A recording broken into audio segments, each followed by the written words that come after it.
పెసరట్లు అంటే చాలామందికి ఇష్టమండి.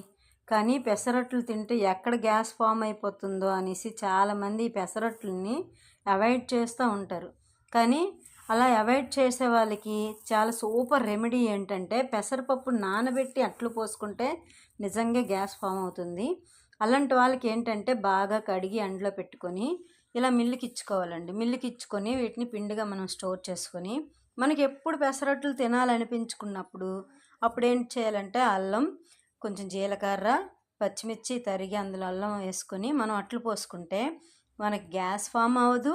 మనకి చాలా మంచి డైట్ ప్లాన్లో మట్టుగా ఈ పెసరపిండి అనేది చాలా ఉపయోగపడుతుందండి. రోజు మనకు ఆకలేసినప్పుడు అన్నం అవాయిడ్ చేసుకొని అలా పెసరపిండితో కొంచెం తరుగు, క్యారెట్ తరుగు, పచ్చిమిర్చి గట్టు వేసుకొని మనం అట్లు పోసుకొని తింటే మన హెల్త్కి చాలా ఇంపార్టెంట్. డైట్ ప్లాన్లో ఉండేవాళ్ళు వీటిని తీసుకుంటే చాలా యూజ్ఫుల్గా ఉందండి.